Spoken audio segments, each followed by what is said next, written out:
বাংলাদেশের ইয়াং জেনারেশনের কথা বলছি। 25 বছরের ইয়াং এই প্রজন্মটা, এই লেটেস্ট যে প্রজন্মটা, এদের অনেকেই জেনা করেছে, বিবাহ বহির্ভূত সম্পর্ক। এবং আমরা এখন জেনাকে অনেক সময় উস্কেও দেই, আমরা অনেক সময় এটাকে প্রমোটও করি, আমরা এটাকে ফ্যাশনও মনে করি। কারণ আমাদের ঢাকায় মানুষ বলে যে তোর গার্লফ্রেন্ড নাই, এটাই হচ্ছে ওদের কাছে অবাক করা বিষয়। সবাই ঘুরে, ঈদের দিন তুই ঘুরতে পারিস না? আমাদের ফ্যামিলির মধ্যে একজন বলতেছিল তার মেয়েকে, সবাই ঈদের দিনে বাইরে যায়, তুই যেতে পারস না? ঢাকায় এভাবে কথা বলে। তার মানে এটাই ফ্যাশন, মানে আমরা জেনাকে উস্কেও দিচ্ছি। তার মানে 25 বছর আমরা অনেকে জেনাও করেছি। মাদকের সাথে সম্পৃক্ত কত পার্সেন্ট ইয়াং জেনারেশনে আমাদের দেশে? ক্যালকুলেট করেন, আপনি গুগল করেন, দেখেন কত পার্সেন্ট আমাদের দেশে মাদক সেবন করে। ইভেন এখন কিশোর গ্যাং বের হয়েছে, কিশোর গ্যাংয়ে অনেক যুবকরা যায়, অনেকে রাস্তাঘাটে মারামারি করে, অনেকে পলিটিক্যাল দলাদলির মধ্যেও আছেন অনেকেই, এবং এখানে ভাই ভাই রক্ত ঝরাই আমরা। উভয় মুসলিম, কিন্তু উভয় মুসলিম, জুমার দিন একসাথে নামাজ পড়ে। তাহলে এটা কোন দর্শন যেটা আমার ভাইকে শত্রু বানিয়ে দিল, আর পশ্চিমারা গাছের আড়ালে বসে বসে হাসছে? কারণ এই দর্শনগুলো তো ওরাই দিয়েছে। তো 25 বছরের পাপগুলো একটু ক্যালকুলেট করি। প্রিয় দিনী বোন, একটু হিসাব করবেন যে 25 বছর আপনি কতদিন পর্দা করেছেন, কত 25,000 মানুষ আপনার চেহারা দেখেছে কিনা, এই 25 বছরে কত হাজার মানুষ আপনার চেহারা দেখেছে। আর ছেলেরা আপনাকে দেখলে কখনো চেহারা সুরত দেখে না। বেগানা নারীর দিকে একটা ছেলে যখন তাকায় এবং সেক্সুয়াল ডিজায়ার নিয়ে তাকায়, তখন সে চোখ দিয়ে তাকে রেপ করে। ভেরি সরি টু সে যে আপনি প্রচুর চোখ দিয়ে রেপড হয়েছেন প্রিয় দিনী বোন। অনেকেই আপনাকে চোখ দিয়ে রেপ করেছে, আপনি বুঝতেই পারেন নাই। তো এই 25 ইয়ার্স আমরা অনেক কিছুই করেছি, অনেক কিছুই করি নাই। এখন একটু আজকে সাদা একটা কাগজ নিয়ে আমরা একটা হিসাব করব যে আমরা 25 বছরে কী কী করেছি, কী কী করি নাই, কী কী পাপ করেছি, কী কী করি নাই, কী কী পুণ্য করেছি, কী কী করি নাই। আমি আগে মনে করতাম যে একটা খালেস তওবা ইনশাআল্লাহ আল্লাহ পাক সব মাফ করে দিবেন।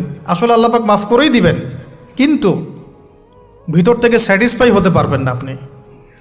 এখন যদি আপনি এখান থেকে আমার এই লেকচারটা শুনে আল্লাহর ওলি হয়ে যান এবং আপনি বড় মুহাদ্দিস, মুফতি, দিনের বড় দায়ী ইলাল্লাহ, বড় পলিটিশিয়ান, বড় ইঞ্জিনিয়ার, মানে যারা ওয়ার্ল্ডকে ইসলাম স্ট্যাবলিশমেন্টের দিকে নেতৃত্ব দিচ্ছেন, এমনও মানুষ যদি আপনি হয়ে যান, আপনি এই 25 বছরের ঋণটা শোধ করতে পারবেন না। এই 25 বছরের ঋণ আপনাকে প্রতিনিয়তই ভিতরে ঢুকিয়ে মারবে আর কি, যেটা আমাদেরকেও মারে ভেতর থেকে। যে আমরা যদি আগে থেকে বিষয়গুলো বুঝতাম, যদি আরও আগে থেকে স্টাডি করতে পারতাম, আরও বেশি যদি আমি আলেম ওলামার সাথে মিশতে পারতাম, আরও যদি বেশি গভীরে যেতে পারতাম, তাহলে কতই না ভালো হতো। তো আমি আশা করি কথাগুলো আপনাদের কলিজায় পৌঁছাবে ইনশাআল্লাহ। এখন লাইফের এটা সবচেয়ে ভাইটাল পার্ট, এই সম্পর্কে আমি জাস্ট 2টা হাদিস বলে আস্তে আস্তে কনক্লুশনের দিকে যাচ্ছি। নবী সাল্লাল্লাহু আলাইহি ওয়াসাল্লাম বলছেন যে 7 শ্রেণীর মানুষকে আল্লাহ পাক কিয়ামতের দিনে আরশের ছায়া দিবেন। কত শ্রেণী ভাই? তার মধ্যে সেকেন্ড শ্রেণীটা হচ্ছে সেই যুবক নাশা ফি ইবাদাতিল্লাহি তাআলা, যে আল্লাহ পাকের ইবাদতে তার যৌবনকালটা কাটিয়ে দিয়েছে। এখনো বাকি আছে আপনার সামনে। যৌবনকাল কতটুকু? হয়তো 15 to 40। তার মানে এখনও 40 বা 50 বছর পর্যন্ত আপনার যৌবন টিকে থাকবে ইনশাআল্লাহ, যদিও বা এই যুগে থাকে না আর কি। আমরা তো ফ্যান্টাসিতে ভুগি অনেক সময় 4টা বিয়ে। বাস্তবতা হচ্ছে এই যুগে একটাই ডিফিকাল্ট, একজনকে সন্তুষ্ট করে কি ডিফিকাল্ট। এখন সেই যুগ না, তো আমরা তো হর্স রাইড করি না, আমরা তো এক্সারসাইজ করি না, আমরা তো এখন অনেকে খেলিও না, আমরা ফাস্ট ফুড খাই, আমরা হাইজেনিক খাবার খাই না, আমরা আগেকার মানুষদের মতো অনেক কিছুই করি না। এনভায়রনমেন্ট নষ্ট হয়ে গেছে, পলিউশন আছে, সব মিলে এখন আমাদের যৌবন যে 50 বছর পর্যন্ত থাকবে এটা নিশ্চয়তা দেওয়া যাচ্ছে না, যদি আমরা বেঁচেও থাকি। আর কত যুবক যুবতী ভাই বোন যে যৌবনকালেই চলে যায় তার তো ঠিক নাই।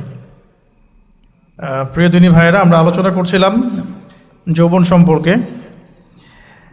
এই বিষয়ে আমি 2টো হাদিস বলার নিয়াত করেছিলাম। তো প্রথমটা শুনিয়েছি মোটামুটি, সেটা হলো নবী সাল্লাল্লাহু আলাইহি ওয়াসাল্লাম বলেছেন যে কিয়ামতের মাঠে আল্লাহ রাব্বুল আলামিন যে 7 শ্রেণীর মানুষকে তার আরশের ছায়া দিবেন, তার মধ্যে 3য় শ্রেণী হচ্ছে সেই যুবক যে তার যৌবনকালটাকে আল্লাহর পথে উৎসর্গ করেছে বা কাটিয়ে দিয়েছে। আরেকটা হাদিস যেটা বলতে চাচ্ছিলাম সেটা হলো কিয়ামতের মাঠে 5টা প্রশ্ন হবে, স্পেশাল 5টা প্রশ্ন, যে 5টা প্রশ্নের উত্তর না দেয়া পর্যন্ত কাউকে ছাড়া হবে না। তার মধ্যে প্রথম প্রশ্নটাই হচ্ছে তোমার জীবন কোন কাজে কাটিয়েছো, এবং দ্বিতীয় প্রশ্ন হচ্ছে তোমার যৌবন কোন কাজে কাটিয়েছো। সো আমি বলছিলাম আপনাদেরকে যে যৌবন কালটাকে যদি আমরা আল্লাহর পথে কাটাতে পারি, ইনশাআল্লাহ তাআলা আমাদের এই যে উদ্দেশ্যটা, যে নিজেরা দিন পালন করব, নিজের পরিবারের মধ্যে প্রতিষ্ঠা করব, আমাদের সমাজে দিন ইসলামের দাওয়াতি কাজ করব, যেখানেই থাকি সৎ থাকব, একদিন ইনশাআল্লাহ দিন আবার বিজয়ী হবে, এই যে স্বপ্নগুলো, এগুলো বাস্তবায়িত হবে ইনশাআল্লাহ তখনই যখন আমরা নিজেরা পরিবর্তিত হয়ে সমাজের জন্য ভালো কিছু বয়ে নিয়ে আসবো ইনশাআল্লাহ। তো আমি জাস্ট কয়েকটা পয়েন্ট আপনাদের সাথে একটু শেয়ার করে শেষ করে দিব, যে এখন থেকে কিভাবে আপনারা বা আমরা আমাদের যৌবনটাকে আল্লাহর পথে কাটাতে পারি। প্রথম যে পয়েন্টটা আমি লিখে নিয়ে এসেছি সেটা হলো, আমি একটু বলেওছিলাম যে আমাদের নিজস্ব খসড়া একটা আমলনামা তৈরি করতে হবে আর কি।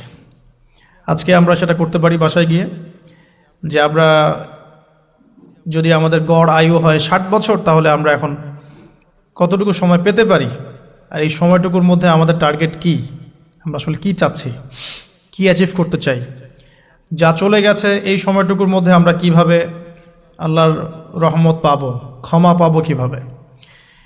যা চলে গেছে এর মধ্যে অনেক নামাজ কাজা থাকতে পারে, রোজা কাজা থাকতে পারে। অনেক সময় এমন হতে পারে যে আমরা অন্যের হকও নষ্ট করেছি। প্রথম যে কাজটা করা উচিত সেটা হলো খালেস তওবা।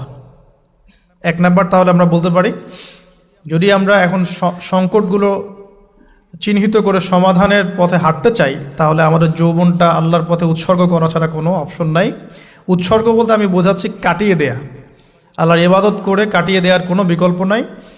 তার জন্য প্রথমত আমাদের নিজেদের জীবনের কৃতকর্মগুলোর হিসাব নিকাশ মেলাতে হবে, 1 নাম্বার। আর 2 নাম্বার হচ্ছে বিশুদ্ধ তওবা করে আল্লাহর পথে ফিরে আসতে হবে। বিশুদ্ধ তওবা কিভাবে করব এটা আমরা অনেকে বুঝি না।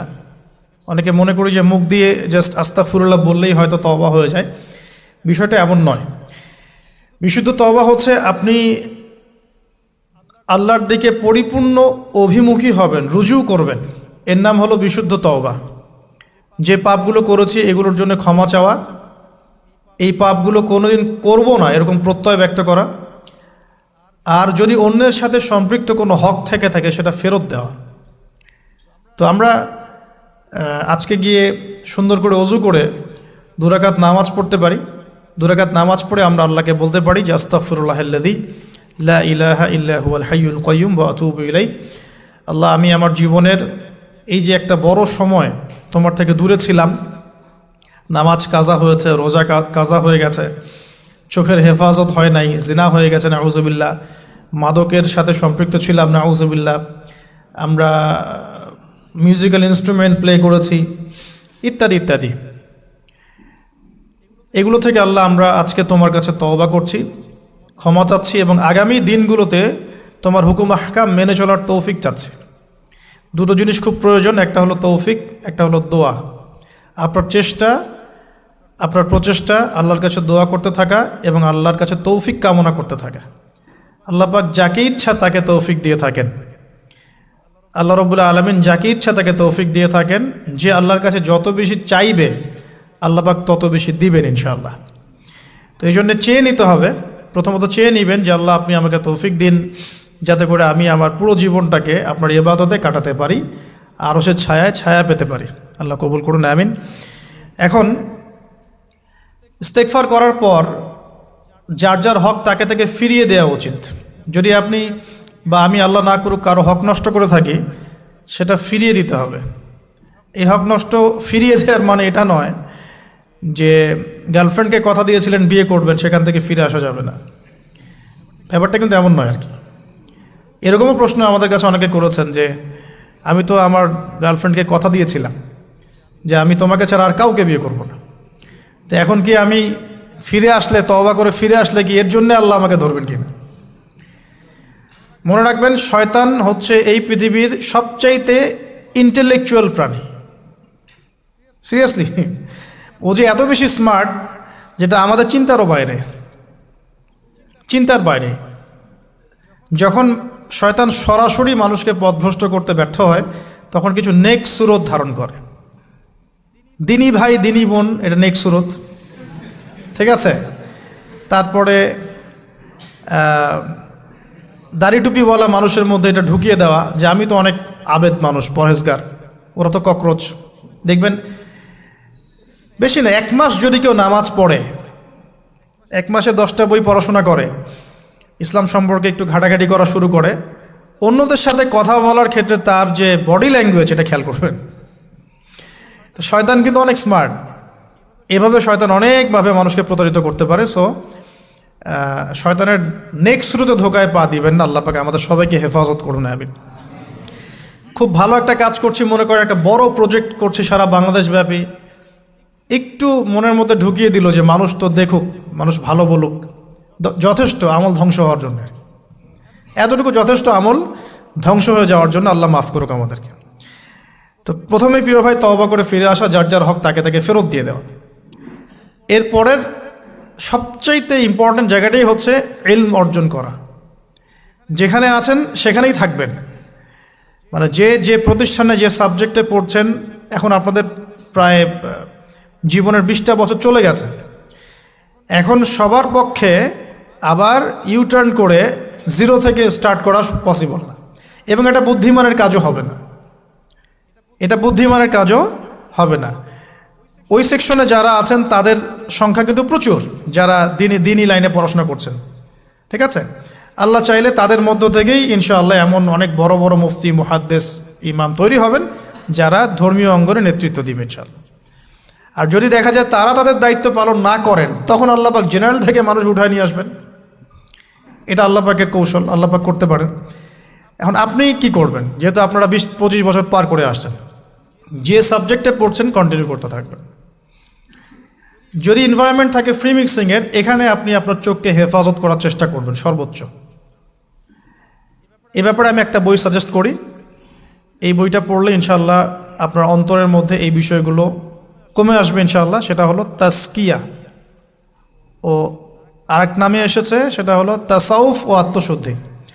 তাসাউফ ও আত্মশুদ্ধি পুরো ওয়ার্ল্ডের ওয়ান অফ দ্য মোস্ট, বলবো যে অনারেবল একজন আলেমে দিন, টপ 10-এর মধ্যে একজন, আল্লামা তাকি উসমানী দামাত বারাকাতুহু, তার লেখা বই তাসাউফ ও আত্মশুদ্ধি। বাংলাদেশে যে মাকতাবাতুল আশরাফ তারা প্রকাশ করেছে। এই বইটা যদি পড়েন, আপনার মনের মধ্যে নফসের যে খারাপ রিপুগুলো, এগুলো আস্তে আস্তে কমতে থাকবেন সব। এবং এই বইটা আমি বলি যে বারবার পড়া উচিত, বারবার পড়া উচিত। হ্যাঁ, তো আল্লাহ তৌফিক দান করুন। এখন পুরোপুরি ট্র্যাক চেঞ্জ করতে যাবেন না, আপনি আপনার ট্র্যাকেই থাকবেন। এখন এই ট্র্যাকে থেকে আপনি কিভাবে ইসলামিক বেসিক জ্ঞান অর্জন করবেন, কিভাবে পসিবল? কঠিন, অসম্ভব কিছু না, কঠিন। আমি অভিজ্ঞতা থেকে বলি আমার মতো করে। ফার্স্ট অফ অল, একজন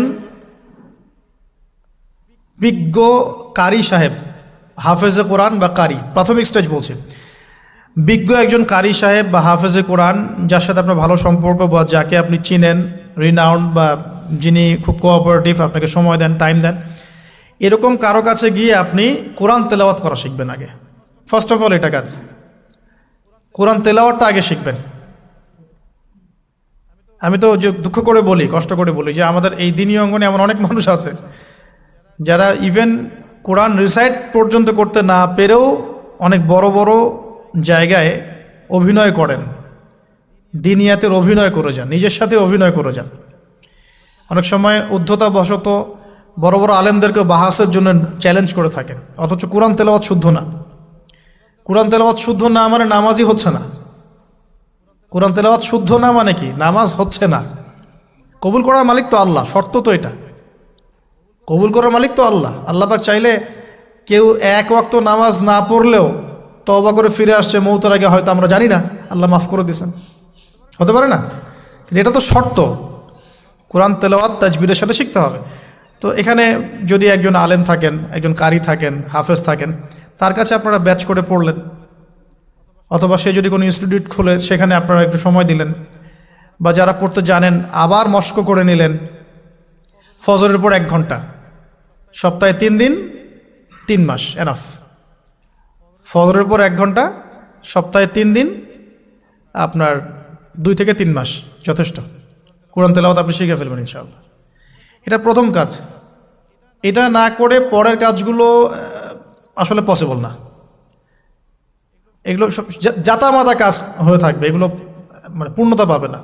প্রথম কাজটাই কোরআন তেলাওয়াত শেখা। এরপরে আপনার অনেকে তাবলিগ জামাতে সময় দেন, সময় দিবেন।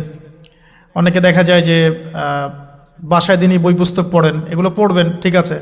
অনেকে হাদিসের বইয়ের যে অনুবাদগুলো হয়েছে এগুলো পড়বেন, সমস্যা নেই। কিন্তু কোরআন তেলাওয়াত অবশ্যই শিখবেন। তারপরে আপনি যদি এখান থেকে বের হওয়ার পরে বা রানিং অবস্থাতেও যদি সময় বের করতে পারেন তাহলে